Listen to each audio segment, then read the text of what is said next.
വെറുതെ എല്ലാവരും കൊടുക്കൂല. ഇന്ത്യയിലല്ല ഏറ്റവും വില കുറവുള്ളത്. ഇന്ത്യയിലല്ല ഏറ്റവും വില കുറവുള്ളത്. ബാക്കി എല്ലാ രാഷ്ട്രത്തിലും വില കൂടുതലല്ലേ. എല്ലാ സ്ഥലത്തും 30, 25, 30 ഒക്കെ കൂടി.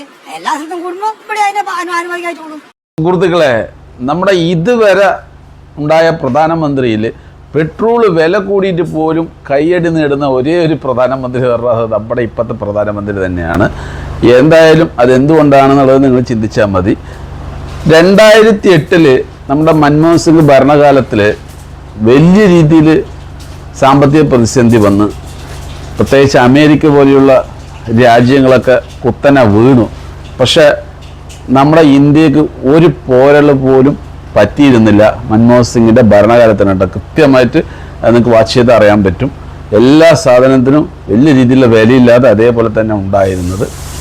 അപ്പോൾ അന്നത്തെ പെട്രോളിൻ്റെ ക്രൂഡ് ഓയിലിൻ്റെ വില, അതുപോലെ തന്നെ ഇന്ന് അതേ ക്രൂഡ് ഓയിലിന് എത്ര രൂപയാണ്, പെട്രോളിന് എത്ര രൂപയാണെന്നുള്ളത് നമുക്ക് ജെമിനിയോട് ചോദിക്കാം.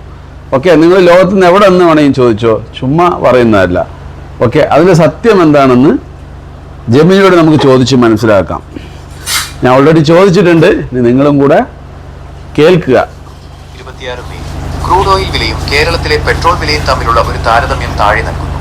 വർഷം ക്രൂഡ് ഓയിൽ വില ഒരു ബാരലിന്, കേരളത്തിലെ പെട്രോൾ വില 1 ലിറ്ററിന് 2008 $40, $147 വരെ, ശരാശരി $90, $100, $45, $50. 2026 മെയ് $97,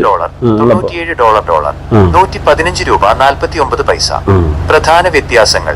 2008 ആഗോള സാമ്പത്തിക പ്രതിസന്ധിയുടെ സമയത്ത് ക്രൂഡ് ഓയിൽ ചരിത്രത്തിലെ ഏറ്റവും ഉയർന്ന നിരക്കായ $147 വരെ എത്തിയിരുന്നു.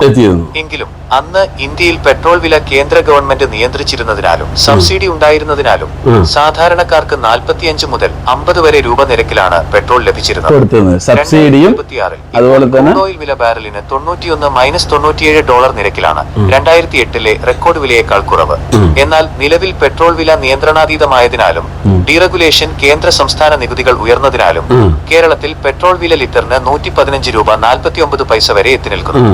ചുരുക്കത്തിൽ 2008 അപേക്ഷിച്ച് അന്താരാഷ്ട്ര വിപണിയിൽ ക്രൂഡ് ഓയിലിന് വില കുറവാണെങ്കിലും നികുതി ഘടനയിലെ മാറ്റങ്ങൾ കാരണമാണ് വലിയ വില നൽകേണ്ടി വരുന്നത്. അപ്പൊ അവിടെ അപ്പോഴും പല ആളുകളും ഒരു ചോദ്യത്തിലുള്ള ഉത്തരം കണ്ടെത്തുന്നത് എന്താണെന്ന് അറിയോ?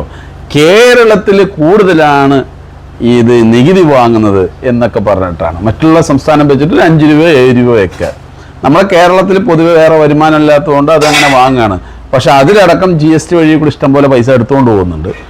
പിന്നെ ഈ കേരളത്തിൽ 10 5 കൂടിയാൽ പോലും എന്നാലും പെട്രോളിന് എത്ര രൂപ വന്നു എന്നുള്ളത് നിങ്ങൾ മനസ്സിലാക്കണം. ഇതേ ക്രൂഡ് ഓയിലിൻ്റെ പ്രൈസ് 2008 നിങ്ങൾ ജെമിനിയോട് ചോദിച്ചു നോക്കി എത്ര രൂപയാണെന്ന്. എന്നാൽ അന്ന് എത്ര രൂപയ്ക്കാണ് പെട്രോൾ കൊടുത്തതെന്ന്. അന്നെന്ന് പറഞ്ഞു കഴിഞ്ഞാൽ എല്ലാ കേന്ദ്ര സർക്കാർ കൃത്യമായിട്ടുള്ള നിയന്ത്രണം നൽകുന്നുണ്ടായിരുന്നു. വളരെ കൃത്യമായിട്ട് പാവങ്ങളുടെ കയ്യിൽ വലിയ രീതിയിൽ അടിച്ചേൽപ്പിക്കില്ല. കാരണം എന്താ വെച്ച് കഴിഞ്ഞാൽ അങ്ങർക്ക് വലിയ ചിലവില്ല. റോഡിൽ കൂടെ പോകുമ്പോഴൊക്കെ ഓരോ സ്ഥലത്തേക്ക് പോകുമ്പോഴൊക്കെ പൂവിടേണ്ട ആവശ്യമില്ല, അയാൾക്ക് ഇഷ്ടംപോലെ വണ്ടീൻ്റെ ആവശ്യമില്ല. ഇന്ന് അതൊക്കെയാണ് എക്സ്പെൻസ് കൂടുതലാണ്. ഒരുപാട് രാജ്യങ്ങളിൽ പോകണം, സിംഗിൾ ഫ്ലൈറ്റിൽ പോകണം. ഓരോ രാജ്യത്തിലേക്ക് പോകുമ്പോഴും എത്ര കോടി രൂപ ചിലവാണെന്നറിയോ? ഇതിനൊക്കെ പൈസ വേണ്ടേ? അപ്പം സ്വാഭാവികം നമ്മൾ ഭാരതീയരെ നമ്മളൊക്കെ എന്ത് ചെയ്യുക? കൈയടിച്ചുകൊണ്ട് മുന്നോട്ട് പോവുക.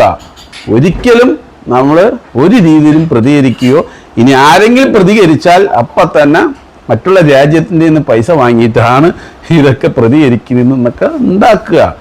അതിനുവേണ്ടി പരിശ്രമിക്കുക. എങ്കിൽ മാത്രമേ ഇന്നാളൊരു ഭാരതപുത്രം വന്ന് കരയുന്നത് ഹോട്ടലിൽ 80 രൂപ ഒരു ദോശയ്ക്ക് വാങ്ങി എന്നൊക്കെ പറഞ്ഞിട്ട് നിങ്ങളൊക്കെ വീഡിയോ കണ്ടിട്ടുണ്ടാവും, വൈറലായിട്ടുണ്ടാവും. സ്വാഭാവികമായിട്ട് അങ്ങനത്തെ ഭാരതീയന്മാർ 80 രൂപ കൊടുത്തൊക്കെ എന്ത് ചെയ്യുക? ദോശ കഴിക്കുക. വെറുതെ അവിടെ കിടന്ന് പ്രശ്നം ഉണ്ടാക്കരുത്. അപ്പോൾ പ്രിയ സുഹൃത്തുക്കളെ, നിങ്ങളുടെ വിലപ്പെട്ട അഭിപ്രായം കൃത്യമായിട്ട് കമൻറ്റിൽ രേഖപ്പെടുത്തുക.